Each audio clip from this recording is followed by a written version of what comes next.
पतंजलि योग पीठ हरिद्वार में चल रहे प्रथम चरण के युवा भारत शिविर का आज समापन हो गया। समापन दिवस पर युवा भारत के कार्यकर्ताओं ने पूज्य स्वामी जी महाराज के सानिध्य में वैदिक मंत्रोच्चार के बीच भारतीय ऋषि संस्कृति के प्रतीक यज्ञोपवीत का धारण किया व योग के महायज्ञ से राष्ट्र सेवा, संघर्ष एवं निर्माण का व्रत लिया। इस अवसर पर पूज्य योग ऋषि स्वामी रामदेव जी महाराज ने युवा भारत के कार्यकर्ताओं से 21 जून को मनाए जाने वाले अंतर्राष्ट्रीय योग दिवस के लिए लोगों को घर घर जाकर निमंत्रण देने का आह्वान किया।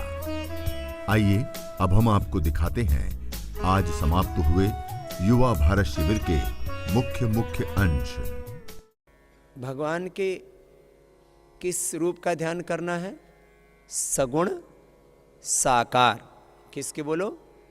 निराकार रूप का कभी ध्यान नहीं होता है। कैसे? वो तो सगुण साकार और सगुण निराकार का ध्यान करते करते वो निर्गुण निराकार में तो पहुंच जाते हो। वहाँ शरीर, इंद्रियों और मन के पार, जब बुद्धि के भी परे चले जाओ, बुद्धि के परे जाना भी नहीं आएगा। घबराओ मत कि ये तो बड़ा कठिन काम है, ये अपने बस की बात नहीं। इसलिए वो जो निर्गुण निराकार ब्रह्म का ध्यान है वो तो बहुत बाद में सिद्ध होता है, या वो होता भी है तो कुछ क्षणों के लिए होता है। इसलिए मैंने बार बार एक शब्द बोला है आज, योग हमारा क्या बन जाए? स्वभाव बन जाए, हमारी आदत बन जाए। अभ्यास इसी को कहते हैं। ध्यान हमारा क्या बन जाए? स्वभाव बन जाए। अभ्यास इसी को अभ्यास कहते हैं। अभ्यास वैराग्य अभ्याम तन्निरोध है। अभ्यास होगा तो वैराग्य अपने आप हो जाएगा। इसलिए एक के सिद्ध होने से दूसरा सिद्ध होता है। वैराग्य का मतलब है विराग, राग से हटना, आसक्ति से मुक्ति। खैर, तो योग हमारा अभ्यास बन जाए, ध्यान हमारा अभ्यास बन जाए, स्वभाव बन जाए, इसके लिए प्रयत्न ना करना पड़े, तो दिन भर फिर इसके लिए सजगता, जागरूकता बनी रहेगी आपकी। पूरी सृष्टि स्वयं में नियंत्रित, मर्यादित, अनुशासित है। ये सृष्टि कहीं पर भी अपनी मर्यादा का अतिक्रमण करती है? मैं आपसे पूछ रहा हूं, क्या सूर्य ने कभी अपनी मर्यादा का अतिक्रमण किया? क्या चंद्रमा ने मर्यादा का अतिक्रमण किया? कोई ऐसा दिन हुआ कि सूर्य ने कह दिया कि भाई आज तो आराम करते हैं, आज उगते ही नहीं, चलो। इसलिए हमारे आदर्श क्या है? सब बोलेंगे, स्वस्ति पंथाम अनुचरेम सूर्या चंद्रमसा विभ पुनर्ददता घ्नता जानता संगमे मही। संगमे मही, सतमार्ग पर कैसे आगे बढ़ना है? संगमे मही, कैसे बढ़ना है? सत्य के मार्ग पर, सूर्य और चंद्रमा की तरह। आप एक नियम लेके जाओ, जैसे सूर्य और चंद्रमा कभी भी अपने नियम मर्यादा का अतिक्रमण नहीं करते, मैं भी अपने जीवन में कभी भी मर्यादा का अतिक्रमण नहीं करूंगा। ऐसी दृढ़ता होनी चाहिए। ऐसे नहीं बेपेंदे के लोटे की तरह इधर उधर लुढ़कते रहे, ठोकर पर ठोकर खाओगे फिर पछताओगे। नहीं, कभी भूल भी हो गई तो श्रद्धेय गुरुदेव एक बात कहते हैं, भाई मिट्टी के ढेले की तरह मत पड़ा करो। भूल हो सकती है, पता नहीं कितने जन्मों का कर्माश है, प्रारब्ध संस्कार, और इस जन्म के भी कितने दोष भीतर घुसे हुए हैं। कभी भूल हो जाए तो मिट्टी के ढेले की तरह मत पड़ना। किसकी तरह पड़ना? गेंद की तरह। फुटबॉल, वॉलीबॉल जैसे जमीन में पड़ते, फिर टब्बा खाता, फिर उठ जाता है। तो भूल हो गई, फिर उठ जाओ। कुछ तो ऐसे लुढ़कते हैं जैसे पहाड़ से लुढ़ के तो नीचे तलहटी में मिलते हैं मेरे भाई। अरे बीच में रुक जाए, इतने झाड़ झंकाड़ आते हैं, कुछ तो पकड़ ले। ऊपर से नीचे पड़ा मिलेगा। फिर मैं तो गया काम से, धत तेरे की। ऐसे नहीं करना। गया काम से कभी गिर भी जाओ फिर संभल जाओ, फिर आगे बढ़ो, चढ़े वेती चढ़े वेती। ये बात याद रखना, छोटी छोटी बातें। मैंने देखा है कुछ सामान्य जनों को, कुछ विद्वानों को भी गिरते हैं तो ऊपर से नीचे तलहटी में ही मिलते हैं, बीच में डटते ही नहीं मेरे भाई। अरे भाई इतने पत्थर आते हैं बीच में, इतने झाड़ झंकाड़ आते हैं, किसी को तो पकड़ ले। कभी सदगुरु को पकड़ ले, कभी माता पिता को पकड़ ले, कभी ऋषियों को पकड़ ले, किसी चीज का तो आश्रय ले ले। एक बार गिरा तो ऐसा लहू लुहान हो गया, हड्डी पसली सब टूट गई। ऐसा नहीं, गिरना तो कैसे, कुछ इसका मतलब ये नहीं कि गिरना है गिरो तो ढेले की तरह नहीं, फुटबॉल गिरते एकदम उठ जाओ, तुरंत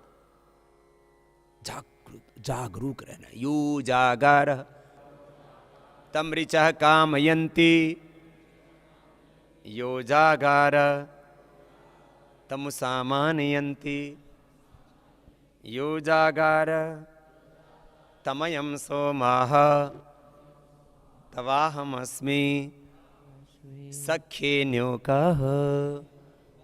उत्तिष्ठत जाग्रत प्राप्य वरान् निबोधत, क्षुरस्य धारा निशिता दुरत्यया, दुर्गम पथस्तद कवयो वदन्ति। उठो, जागो, उत्तिष्ठत जागृत, हमेशा जागरूक रहो, होश में रहो, बेहोशी में नहीं। कभी भी कोई भूल हो गई, त्रुटि हो गई, एकदम उठ गए, ऐसे नहीं वहीं पड़े रहे, ऐसा नहीं। सुनो, तो आपको ध्यान का भी अभ्यास करना है। हर समय किस भाव में जीना है? ब्रह्म भाव में। किस भाव में जीना है? घर परिवार नौकरी, जो अपना अपना जो काम है जीवन को चलाने के लिए, ये सामान्य धर्म है जीवन का। ये क्या है? सामान्य धर्म। दो धर्म होते हैं हमेशा, एक सामान्य धर्म, एक विशेष धर्म। सामान्य धर्म है घर परिवार नौकरी बिजनेस व्यापार खेती बाड़ी, ये सामान्य धर्म है। और विशेष धर्म है साधना और सेवा। विशेष धर्म क्या है बोलो? साधना और सेवा, योग कर्म योगी विशेष धर्म है। तो इसको करना है। तो ध्यान भगवान के साथ हर पल जीने का अभ्यास करो, ऐसे धीरे धीरे हो जाएगा। इसको ही सगुण साकार, जैसे आज शुरू से ही वही आपको वातावरण दिया गया। पहचान न पाया मैं तुमको, तू सब जगह, फिर भी मैं इधर उधर ढूंढता रहा। अब सुनो अगली बात, फिर भगवान की प्रेरणा का कभी अनादर नहीं करना। जो आत्मा में परमात्मा आवाज पुकार देता है, संदेश उपदेश देता है, आदेश निर्देश देता है, उसकी कभी अवहेलना नहीं करना। इसको बोलते हैं आत्मा वा अरे। बोलो आत्मा वा अरे। ये अरे शब्द संस्कृत का है। अरे भाई, अरे मेरे भाई, आत्मा वा अरे द्रष्टव्याः श्रोतव्याः मंतव्याः निधिध्यासितव्या। ये उपनिषदों का सबसे बड़ा संदेश है। आत्मा में उस परमात्मा के आवाज को अनुभव करो, उसको देखो, उसको सुनो, और जैसे आवाज आती है वैसे ही जियो। बस यही धर्म का मर्म है। अपने भीतर की आवाज, अपने भीतर की उस परमात्मा की प्रेरणा, आज्ञा का एक बार भी उल्लंघन नहीं करना। ऐसी दृढ़ता पैदा करो, और कभी कुछ भूल हो जाए तो तुरंत उठ जाओ। बस आज का ये संदेश था। ये भगवान की सगुण निराकार उपासना। चारों चीजें बताई थी ना मैंने। आत्मा में परमात्मा की प्रेरणा, आत्मा में परमात्मा की दिव्य प्रेरणा, मस्तिष्क में भगवान का दिव्य ज्ञान, हृदय में भगवान की दिव्य संवेदनाएं, इच्छाएं, भावनाएं, और पूरे अस्तित्व में भगवान का दिव्य सामर्थ्य। तीन को तो बढ़ाना है। किसको? ज्ञान को, संवेदनाओं को, सामर्थ्य को, और एक के अनुरूप चलना है। वह आत्मा में परमात्मा की प्रेरणा। यही भगवान की सगुण साकार उपासना है। तो ये 24 घंटे का योग आपका सिद्ध होगा, और जीवन ऐसे विराट बनता चला जाएगा। मैंने कहा था हर एक मानव को महामानव, पुरुष को महापुरुष बनना है। यही प्रक्रिया है उसकी। अब अगली बात, योग के बाद यज्ञ करेंगे। पंच महायज्ञों की प्रक्रिया है। मेरे साथ सब बोलेंगे। ब्रह्म यज्ञ,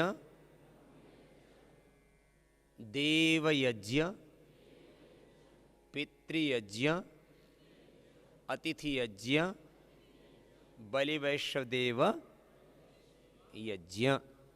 कितने हो गए? पंच महायज्ञ। ये हमारी संस्कृति है। कितने हैं? 4 वर्णाश्रम धर्म, ब्रह्मचर्य, गृहस्थ, वानप्रस्थ, सन्यास, ब्राह्मण, क्षत्रिय, वैश्य, शूद्र। शूद्र का मतलब अछूत नहीं है, शूद्र का मतलब घृणा करने वाला कोई व्यक्ति नहीं है, शूद्र का मतलब कोई वंचित, कोई शोषित, ऐसा नहीं। शूद्र का मतलब शुचि शुद्ध हो, ये तो बहुत पवित्रता का प्रतीक है। इन शब्दों के यहाँ पर बड़ा विवाद हुआ। ब्राह्मण से मुखमासित बाहुराजन्य कृतः उरु तदस्य यद वैश्य पदभ्याम शूद्रो अजायत। संस्कृत में कहा कि ये भगवान का सिरस्थानीय है, ये भगवान की भुजास्थानीय है, अपने भीतर ही ब्रह्म है ना, ये पिंड में ब्रह्म है, ब्रह्मांड में ब्रह्म है। और यह मैंने मंत्र भी बोला था बार बार अथर्ववेद का, यस्य भूमि प्रमांतरिक्षम उतोदरम दिवम यश चक्रे मूर्धानम तस्मै ज्येष्ठाय ब्रह्मणे नमः। और सारे मंत्र आपको इस पुस्तक में भी दिए। द्योलोक भगवान का सिर, अंतरिक्ष लोक भगवान का धड़ है और पृथ्वी लोक भगवान के पैर है, अपने भीतर भी भगवान है। अब किसी का सम्मान करते हैं, किसी को प्रणाम करते हैं तो क्या माथे पर हाथ मारते हैं या पैरों के हाथ लगा के माथा टिकाते हैं? किसको प्रणाम करते हैं? तो यदि कोई संस्कृत के मंत्र को यूं भी घटाए तो पैरों को प्रणाम करते हैं। शूद्र घृणा करने योग्य नहीं, शूद्र तो प्रणम्य है, पूजा करने योग्य है। ये है हमारी संस्कृति। चतुर्णाश्रम धर्म, ब्राह्मण, क्षत्रिय, वैश्य, शूद्र, ब्रह्मचर्य, गृहस्थ, वानप्रस्थ, सन्यासी हमारी परंपरा है। 16 संस्कार है हमारे। चतुर्णाश्रम धर्म, 5 महायज्ञ, 16 संस्कार, ये है हमारी संस्कृति। ये है क्या? हमारी 4 वेद हैं हमारे। ऋग्वेद बोलिए, यजुर्वेद, सामवेद, अथर्ववेद, ये 4 वेद हैं। 6 दर्शन हैं हमारे, सांख्य दर्शन, योग दर्शन, वैशेषिक दर्शन, न्याय दर्शन, वेदांत दर्शन, मीमांसा दर्शन। 6 शास्त्र, 4 वेद, 6 शास्त्र, सुनते रहते हो ना। अब तो नाम याद करने में तुमको दिक्कत हो रही है, इनमें लिखा क्या है वो तो और भी दिक्कत वाली बात हो गई। 4 वेदों का सबसे पहला मंत्र मेरे साथ बोलेंगे, इतना तो आना ही चाहिए। हमारे मूल धर्म ग्रंथ वेद हैं। हमारे मूल धर्म ग्रंथ क्या है? बोलो, वेद। और उस वेद का पहला मंत्र तो याद होना चाहिए। सब बोलिए, अग्निमीले पुरोहितम यज्ञस्य देवं मृत्युजम होतारम रत्नधातमम। चलो, अब इतनी शिक्षा दीक्षा दे दी वेदों की। और अब 21 जून से संबंधित एक निर्देश सभी के लिए है। 21 जून से पहले सबको क्या करना है? घर घर जाके लोगों को निमंत्रण देना है। 1 जून से ये प्रक्रिया शुरू हो जाएगी। 1 जून से 21 जून का 21 दिन का समय सबको भारत माता के लिए देना है, योग के देना है, अध्यात्म के लिए देना है। अपनी ऋषि परंपरा को मूर्त रूप में पूरे हिंदुस्तान में उभारने के लिए और पूरी दुनिया भारत के योग और अध्यात्म की शक्ति को देखे और पूरी दुनिया में भोग से ऊपर योग और आध्यात्मिकता स्थापित हो, इसके लिए आपको पुरुषार्थ करना है।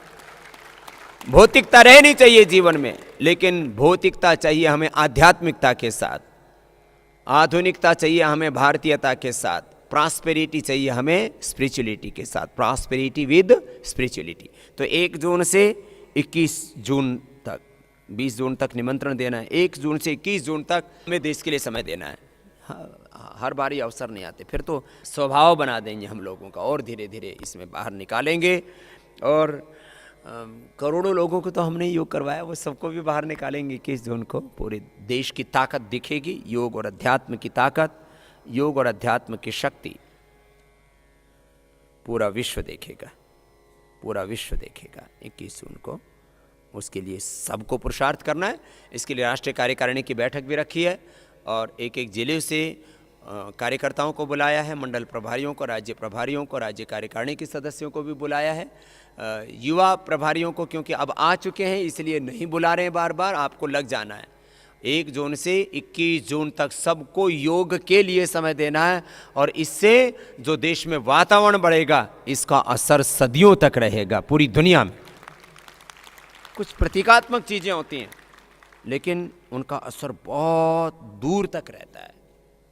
कभी कभी ऐसे अवसर होते हैं जब हमें सामूहिक रूप से अपनी शक्ति दिखानी चाहिए। सामूहिक शक्ति का, ये हमारी संगठित शक्ति का, हमारी संगठित सामूहिक शक्ति का, ये प्रदर्शन का सबसे बड़ा अवसर होगा ये अब तक का, क्योंकि इसको दुनिया के 177 देशों ने योग को समर्थन दिया है अंतर्राष्ट्रीय योग दिवस के लिए। छोटी बात नहीं, इसलिए इस्लामिक देश भी हैं, ईसाई देश भी हैं। तो योग जो है वो अब एक सेक्युलर प्रैक्टिस के तौर पर, एक पंथ निरपेक्ष जीवन पद्धति के तौर पर उभर करके आया है। ये हमारे लिए बहुत गौरव की बात है। उसके लिए सबको बहुत काम करना है, आस्था से आपको जुड़े रहना है सुबह सुबह। तो जो 21 जून को अभ्यास होना है उसकी भी प्रैक्टिस आपको करवा दी जाएगी। अभी योग के साथ सोशल मीडिया के ऊपर भी यंगस्टर्स को विशेष प्रयास पुरुषार्थ करना है, वो सब आपको बता चुके हैं। और मैंने कहा था कि हमने यदि इससे हजारों नहीं, लाखों नहीं, करोड़ों को जोड़ा है तो 10 से आप अपनी यात्रा शुरू करेंगे, अपने जैसे 10 ज़रूर बनाएंगे। वेद में तो आता है 10 संतानें पैदा करो, लेकिन अब वो ज़माना नहीं रहा है भैया, बहुत आबादी बढ़ गई है, इसलिए हमने तो ब्रेक ही लगा दिया है। अब एक भी संतान पैदा मत करो, सबको ही अपने ही स्वरूप में स्वीकार कर लो, सब मेरे ही है। तो आप अपने जैसे 10 बनाना, ऐसे एक समूह बनता जाएगा। रही विद्या का प्रतीक है यज्ञोपवीत, और 3 ऋण हैं, पितृ ऋण, ऋषि ऋण और देव ऋण। इनसे उपकृत होने के लिए हमें पुरुषार्थ करना है। तो आइए अब सबसे पहले हम आचमन करेंगे, फिर यज्ञोपवीत धारण करके फिर हवन को आगे बढ़ाएंगे। ओम अमृतोपस्तरणमसि स्वाहा, पी लीजिए जल। ओम वांग में आसीस्तु, ओम नसोर्मे प्राणोस्तु, ओम अक्ष्णोर्मे चक्षुरस्तु, ओम अरिष्टानि मेंगानि तनुस्तन्वामे सहसन्तु। यज्ञोपवीत धारण करेंगे। ओम यज्ञोपवीतम, ओम यज्ञोपवीतम परमं पवित्रम। अब इसको धारण कीजिए, ऐसे गले में धारण कीजिए, ऐसे धारण करके रखिए। तो आज यज्ञ करते हुए आपको एक संकल्प लेना है कि मुझे अपना 10% समय और 10% संसाधन धन किसके लिए देना है? सेवा के लिए। किसके लिए? सेवा के लिए। तो ये समिधा दान होता था, और सब युवाओं को इस संकल्प भी करना है यज्ञ करते हुए, अग्नि को साक्षी मान के, कि हम जो हमारी संस्कृति में और संगठन में जो हमें निर्देश मिले हैं, उन निर्देशों का, उस विचारधारा का, उस सिद्धांत का हम 100% पालन करेंगे। और साधना तो करनी ही है, संगठित सेवा, इसमें फिर हर एक महीना सब युवा भारत के कार्यकर्ताओं को मास में एक बार अपनी बैठक जरूर करनी है। अभी जाते ही आपको 31 मई को 30 या 31 तक आपको एक बैठक जरूर कर लेनी है। 30-31 से पहले एक बैठक कर लेनी है, और फिर 1 से 21 तक का कार्यक्रम, डोर टू डोर कैंपेन, और उसके बाद ये बड़े कार्यक्रम होने, उसको तय कर लेना। उसके लिए आपको जाते ही काम करना है। हर महीना आपको एक बैठक करनी है, और पूरी प्रतिबद्धता के साथ बार बार ये चिंतन करना है, मैं एक व्यक्ति नहीं, मैं किसका प्रतिनिधि हूं? भगवान का। किसका प्रतिनिधि हूं? बोलिए, ऋषियों का, मातृभूमि का। ये भाव निरंतर बना रहे, और उसी गौरव स्वाभिमान के साथ, उसी संकल्प के साथ आपको काम करना है। चलिए अब 3 संविधाओं की आहुति अर्पित करनी है।